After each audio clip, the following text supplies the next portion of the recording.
Praise the lord అందరికీ. యేసుక్రీస్తు ప్రభువారి ఘనమైన నామంలో మీ అందరికీ శుభములు తెలియజేస్తూ ఉన్నాను. మనము గత భాగంలో శ్రమలలో 5 రకాల శ్రమలను గురించి ధ్యానం చేస్తూ వచ్చాము. ఈ భాగంలో మిగిలినవి కూడా చూద్దాము.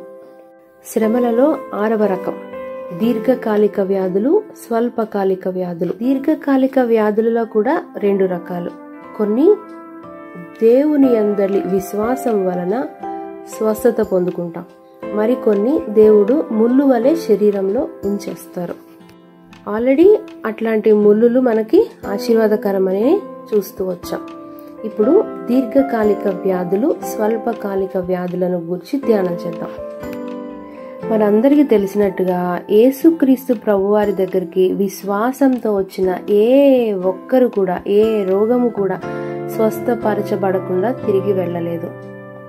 అందరినీ దేవుడు స్వస్థపరిచి పంపించారు. పుట్టుగుడ్డువాని యొక్క భాగంలో మనము చూసినట్లుగా దేవుడు ఏ రోగాన్నైనా తన మహిమను కనుపరచడానికి, తన మహిమను బయలుపరచడానికి మాత్రమే అనుమతిస్తాడు. దేవుడు ఆయుష్ పొడిగిస్తున్నారు అంటే వారు చేయవలసిన దేవుని పని ఇంకా ఉంది అని అర్థం. వాళ్ళు దేవునికి ఇంకా ఇంకా మహిమ తీసుకొని రాబోతున్నారు అని అర్థం. మీరు బాగానే చెప్తున్నారు, కానీ ఇక్కడ సమస్య ముదిరిపోతుంది, ఇంకా ఇంకా క్రిటికల్ కండిషన్లోకి వెళ్ళిపోతుంది, హోప్స్ అన్నీ కూడా క్రాష్ అయిపోతా వస్తున్నాయి, ఇంకెప్పుడు దేవుడు పని జరుగుతుంది, దేవుడు ఎప్పుడు స్వస్థపరుస్తారు అని అనిపిస్తుందా? అయితే లాజరు దృష్టాంతం కొద్దాం. లాజరు రోగి అయినప్పుడు యేసుప్రభు రాలేదు, చనిపోయినప్పుడు కూడా యేసుప్రభు రాలేదు. అయితే కుళ్ళిపోయిన తర్వాత, సమాధిలో పెట్టబడి 4 దినాలైన తర్వాత అప్పుడు వచ్చారు. అప్పుడు వచ్చి అతని బయటికి తీసుకొస్తే దేవునికి ఎంతో గొప్ప మహిమ రావడం జరిగింది. అనేకులు దేవుని త్రట్టు తిరిగారు. శ్రమ లేకుండా మహిమ రాదు. సమస్య ఎంత ముదిరితే విడుదల, స్వస్థత అంత సులువుగా దొరుకుతుంది. మన దేవుడు లేని వాటిని ఉన్నట్టుగా పిలిచిన దేవుడు, శూన్యంలో నుండి సమస్తమును కలుగు చేసిన దేవుడు, ఎండిన ఎముకలను మహా సైన్యముగా మార్చిన దేవుడు. కనుక ఏది లేకపోయినా, అన్ని కోల్పోయినా, కుళ్ళిపోయినా దేవుడు బాగు చేయగలరు, స్వస్థపరచగలరు. శ్రమ లేకుండా మహిమ రాదు. ఇప్పుడు 7వ శ్రమకి వద్దాం. ఇది బహుశ్రమతో కూడిన గొప్ప పోరాటం. ఈ పోరాటంలో మనకు కావలసినది ఓపిక. దైవ చిత్తానుసారంగా పరిచర్య చేసేటువంటి దేవుని బిడ్డలు, దేవుని సేవకులు తప్పనిసరిగా భరించలేని శ్రమల గుండా వెళ్ళవలసినదే. వెళ్ళిన వారే, అలాంటి వారే గొప్ప పరిచర్యను చేయగలుగుతారు. మాకు ఏదైనా ఎగ్జాంపుల్ ఉంటే చూపించండి, వారిని చూసి ధైర్యం తెచ్చుకుంటామంటారా? అయితే యాకోబు 5వ అధ్యాయం 10వ వచనం చూడండి. ప్రభువు నామమున బోధించిన ప్రవక్తలను శ్రమానుభవమునకు, ఓపికకు మాదిరిగా పెట్టుకోవాలట. వారెవరో త్వరగా చెప్పండి, రోల్ మోడల్గా పెట్టుకుంటామంటారా? బైబిల్లో అలాంటి వాళ్ళు చాలా మందే ఉన్నారు. వాళ్ళ టాప్ మోస్ట్ పొజిషన్లో ఉన్నటువంటి కొంతమందిని ఇప్పుడు చూద్దాము. పౌలు భక్తుడు 2 కొరింథీ 11వ అధ్యాయము 23వ వచనం నుంచి 28వ వచనం వరకు అతడు పడినటువంటి శ్రమలను గూర్చి వివరిస్తూ వచ్చాడు.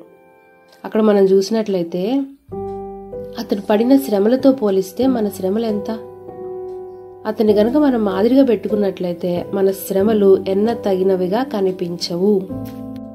చెరసాల, దెబ్బలు, ప్రాణాపాయాలు, రాళ్లతో, బెత్తములతో కొట్టబట్టం, ఓడ పగిలి శ్రమ పట్టం, రాత్రంతా సముద్రంలో గడపటం, ప్రయాణములలో, నదులలో, దొంగల వలన, స్వజనుల వలన, అన్యజనుల వలన, పట్టణములలో, సముద్రంలో, అరణ్యంలో, కపట సహోదరుల వలన అనేకమైన ఆపదలు పొంది ఉన్నాడు.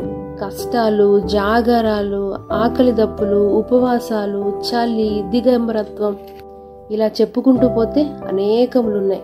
మరి ఇతని శ్రమలతో పోలిస్తే మన శ్రమలు ఎన్న తగినవిగా కనపడుతున్నాయా? లేవు కదా. యోబు భక్తుడైతే కొన్ని నెలలు శ్రమ పడుతూ వచ్చాడు. యోసేపు 13 సంవత్సరాలు శ్రమ పడ్డాడు. దావీదు 15 సంవత్సరాలు శ్రమ పడ్డాడు. ఇంకా బహుశ్రమల గుండా వెళ్ళినటువంటి మరొకరిని కూడా చూద్దాము. ఆయన శ్రమలను మనము నోటితో వర్ణించలేము. ఆయన ఎవరో కాదు, మన రక్షకుడు, లోక రక్షకుడు. ఆయన కూడా బహుశ్రమలను పొంది తృణీకరించబడి విసర్జించబడి చంపబడ్డాడు. మనం ఈయన దగ్గరకు వస్తే చాలు, ఈయన ఎట్టి శ్రమలో ఉన్న వారినైనా ఆదరించడానికి శక్తిమంతుడు. అలాగే మనం కూడా ఇతరులను ఆదరించే శక్తి కలవారమైనట్లుగా ఆయన మనల్ని ఆదరిస్తాడు. అంటే మనం ఆయన దగ్గరికి రావడం ద్వారా ఇతరులను ఆదరించే శక్తిని కూడా మనం పొందుకుంటాం. ఆయన అంత శ్రమని ఏం పొందాడు అని అనుకుంటున్నారా? ఒక్క రోజులోనే అయిపోయింది కదా అని అనిపిస్తుందా? కాదు కాదు. చూడండి, ఎవరి పాపాన్ని వారే భరించలేరు. కయీన్ అంటాడు కదా, నా పాప శిక్ష నేను భరించలేనంత గొప్పది అని. మరి అలాంటిది యేసుప్రభు లోకంలో ఉన్న ప్రతి ఒక్కరి పాప శిక్షను ఆయన ఒక్కడే భరించాడుగా సిలువ. ఆయన చెమట రక్త బిందువులుగా కారే అంతగా ఆయన ప్రెషర్ని భరించాడు. మరి మీకు ఎప్పుడైనా చెమట రక్త బిందువులుగా కారే అంత శ్రమని, అంత ప్రెషర్ని ఎప్పుడైనా యేసుప్రభు పొందినంత ఒత్తిడికి ఎప్పుడైనా గురయ్యారా? మనం ఎలా పోల్చుకుంటాం ఆయనతో? ఆయన శ్రమ ముందు మన శ్రమ ఎంత? బహుశ్రమలను పొంది మనకు ఉచితంగా ఆయన రక్షణ ఇచ్చాడు. మన శ్రమలలో సిలువను ఎదురుగా పెట్టుకొని అధైర్యపడకుండా శ్రమల యందు క్రీస్తు శ్రమలలో పాలివారమై ఉన్నంతగా సంతోషించుదుముగాక. శ్రమ ఓర్పును, ఓర్పు పరీక్షను, పరీక్ష నిరీక్షణను కలుగుజేయనని ఎరిగి శ్రమల యందు అతిశయపడుదుముగా.